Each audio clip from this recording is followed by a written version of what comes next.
مسئلہ ناخواندہ مہمان کے سلام کے بارے میں۔ بعض اوقات کچھ ایسے مہمان تشریف لاتے ہیں کہ مالک مکان نہیں چاہتے کہ وہ آ جائیں، مزاحمت ہے، وہ ناخواندہ مہمان دروازے کے پاس آ جاتا ہے اور سلام کرتا ہے۔ ابھی آج کل یہ رواج نہیں ہے کہ اجازت لینے کے لیے سلام کرے، باہر سے جب تک داخل نہ ہو اور جب تک افراد کو گھر کے اندر نہ دیکھیں اس وقت سلام نہیں کرتے، حالانکہ گھر کے باہر سے سلام کرنا چاہیے۔ یہ قرآن کا دستور اور اہل جہاد کا دستور ہے۔ تو اس زمانے میں ہوتا تھا کہ باہر ناخواندہ مہمان سلام کرتے تھے، اب مالک مکان یا صاحب خانہ جو ہے وہ نہیں چاہتے کہ وہ گھر میں داخل ہو جائے، لہٰذا وہ سلام کا جواب نہیں دیتے، کہ اگر جواب نہیں پتہ چلے گا تو اس سلام کا جواب دینا واجب ہے یا نہیں ہے۔ ناخواندہ مہمان کے سلام کا جواب وہ گھر کے باہر سے دروازے پر سے کرتا ہے کہ اگر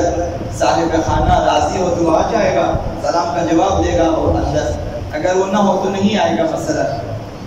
تو اس کا جواب واجب ہے یا نہیں ہے؟ تو یہ مسئلہ حلیۃ المتقین میں علامہ باقر مجلسی نے لکھا ہے کہ اگر کوئی شخص کسی کے گھر میں داخل ہونا چاہتا ہے تو پہلے 3 مرتبہ سلام کرے، یہ آداب اسلام ہے۔ 3 مرتبہ سلام کرے، ایک سلام کیا جواب نہ دیا، دوبارہ سلام کرے جواب نہ دیا، 12 سلام کرے۔ یہ اجازت لینے کا قاعدہ ہے اسلام میں، اور فرمایا کہ 3 مرتبہ سلام، اگر جواب نہ دے صاحب خانہ جواب نہ دے تو واپس آ جائے، اور اس سلام کا جواب واجب نہیں ہے، یہ علامہ باقر مجلسی نے لکھا حلیۃ المتقین میں۔ تو یہ سوال کیا حضرت آیت اللہ مکارم شیرازی سے کہ ناخواندہ مہمان کے سلام کا جواب دینا واجب ہے یا نہیں ہے، تو یہ ان کا جواب ہے۔ اس فتویٰ پر آپ عمل کر سکتے ہو کہ فرمایا سلام کا جواب واجب ہے اولا، مگر یہ کہ صاحب خانہ کے لیے مسئلہ ہو، اس کے لیے مشکل ہو کہ اگر سلام کا جواب دے تو ناخواندہ مہمان گھر میں داخل ہو جائے گا اور باعث زحمت ہو، مہمان باعث زحمت ہوگا، تو لہذا ضرورتاً اسلام میں ایک باب ضرورتاً بعض چیزیں جائز ہو جاتی ہیں۔ تو انہوں نے فرمایا کہ چونکہ ناخواندہ مہمان کو آپ گھر میں نہیں لانا چاہتے، اگر وہ آج آپ کے لیے مزاحمت ہے تو ضرورتاً جائز ہے کہ آپ اس کے سلام کا جواب نہ دیں تاکہ وہ واپس جائیں، تو آپ کے اوپر گناہ نہیں ہے ضرورتاً۔ خداوند متعال نے سورہ نور کی 27ویں آیت میں فرمایا یا ایھا الذین آمنوا لا تدخلوا بیوتا غیر بیوتکم حتی تستأنسوا وتسلموا علی اہلها ذالکم خیر لکم لعلکم تذکرون۔ اے ایمان والو، اپنے گھر کے سوا دوسرے گھروں میں داخل نہ ہوا کرو جب تک اجازت نہ لے۔ کسی کے گھر میں بھی، اپنا گھر تو اپنا گھر ہے، اس کے بعد کسی کے گھر میں بھی بغیر اجازت کے داخل نہ ہو، اور جب تک گھر والوں پہ سلام نہ کرو داخل نہ ہو جاؤ، دستور خدا ہے یہ، اور یہی تمہارے لیے بہتر ہے۔ اس کے بعد والی آیت میں خدا متعال نے فَإِن لَّمْ تَجِدُوا فِيهَا أَحَدًا، اگر گھر میں کسی کو نہ پایا، کوئی نہ تھا، کسی نے جواب نہیں دیا، فَلَا تَدْخُلُوهَا، تو جب تک وہ اجازت نہ دے، جب کوئی نہ ہو تو داخل نہ ہو جایا کرو گھر میں، حتیٰ یؤذن، تا ان کی تمہیں اجازت دے، جب تک تمہیں اذن دخول نہ دے داخل نہ ہو جایا کرو دوسرے گھروں میں۔ وَإِن قِيلَ لَكُمْ ارجعوا فارجعوا، اگر تمہیں کہا جائے کہ آپ واپس چلے جائیں تو واپس چلے جائیں، وَأَزْكَىٰ لَكُمْ، یہ تمہارے لیے پاکیزگی ہے، بہتر ہے۔ کاش کی ایسا ہو جائے کہ ہمارے اندر اخوت بھائی چارہ اس قدر بڑھے کہ بغیر کسی جب کہ صاحب خانہ کہے کہ اس وقت آپ کا آنا مناسب نہیں ہے، آپ چلے جائیں، اور وہ ناراض ہوئے بغیر چلے جائیں۔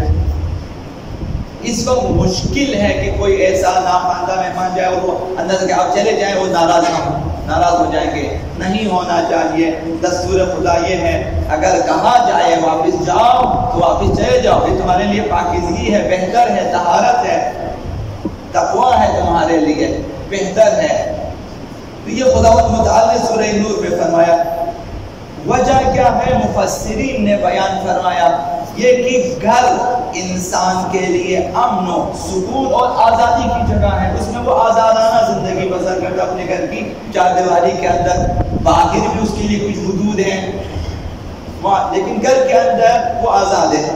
انسان کے وقار، ناموس، عزت، آبرو کے لیے تحفظ کی جگہ ہے گھر کے حدود، گھر کے اندر تمام تکلفات سے انسان آزاد ہے، کوئی تکلفات نہیں ہے، کوئی جھجک نہیں ہے، لہذا وہ گھر میں جو ہے سونے والے لباس میں گھوم سکتا ہے، مثلا کسی طرح رہ سکتا ہے آزادانہ۔ تو گھر اہل خانہ سے بے تکلف ہونے کے لیے پردہ ہے، اپنے گھر والوں کے ساتھ بے تکلف بیٹھ جاتے ہیں، آزاد ہے وہ۔ اس پردے کا احترام انسانی عزت کا احترام ہے، انسانی وقار کا احترام، اس چار دیواری کا احترام کرنا ہے، ہر کوئی داخل نہ ہو بلا اجازت کسی کے گھر میں داخل ہونا احترام آدمیت کے خلاف ہے۔ اس میں اپنے گھر کے علاوہ باقی سب گھر شامل ہیں، یہ مفسرین نے فرمایا ہے، خواہ وہ قریبی رشتہ دار ہی کیوں نہ ہو، جیسے ماں، باپ، بہن، بھائی، چاچا، ماموں، جو بھی ہو، کسی کے گھر میں بھی بغیر اجازت داخل نہ ہو۔ اب اس میں جو شاہد مثال ایک حدیث مبارکہ ہے، آقا رسول خدا صلی اللہ علیہ وآلہ وسلم اپنے عزیز صحابی جابر بن عبداللہ کے ساتھ اپنی بیٹی سیدہ کائنات سلام اللہ علیہا کے گھر جانا چاہتے تھے، تو آگے سیدہ کائنات کے گھر، دروازے پر پہنچ کر پیغمبر اسلام نے پہلے سلام کیا، دروازہ بند ہے، سلام کیا، سیدہ کائنات نے جواب دیا، اذن دخول طلب کیا، سیدہ نے اجازت دی، پیغمبر اسلام نے فرمایا میرے ساتھ جابر بھی ہے، میرے ساتھ ایک اور شخص بھی ہے، لہذا آپ پہلے پردہ کریں۔ سیدہ نے پردہ کیا، اس کے بعد پیغمبر اسلام نے دوبارہ سلام کیا اور اذن طلب کیا، سیدہ نے سلام کا جواب دیا اور اس کے بعد انہیں اجازت دی، پھر پیغمبر اسلام داخل ہوئے۔ جب پیغمبر اسلام جیسی ہستی اپنی بیٹی کے گھر میں بلا اجازت بغیر سلام کے داخل نہیں ہوتے، وہ بھی جابر بن عبداللہ جیسے صحابی کے ساتھ، تو ہمیں کیا ہو گیا ہے نہیں معلوم۔ بہت سارے افراد داخل ہو جاتے ہیں گھروں میں کہ بھئی یہ تو اپنا گھر ہے، بیٹی کا گھر وہ بھی اپنا نہیں ہے، بیٹے کا گھر وہ بھی اپنا نہیں ہے۔ آپ اپنی بیٹی اور اپنے بیٹے کا بھی احترام کریں کہ ان کا گھر ہے، وہ اپنی بیوی بچوں کے ساتھ آزادانہ یہاں پہ رہتے، باپ کو بھی نہیں چاہیے کہ بغیر اجازت داخل ہو جائیں، چاہے وہ بیٹی کا گھر ہو، چاہے وہ بھائی کا گھر ہو، چاہے وہ ماں کا گھر ہو۔ اس میں اور بھی مثالیں ہیں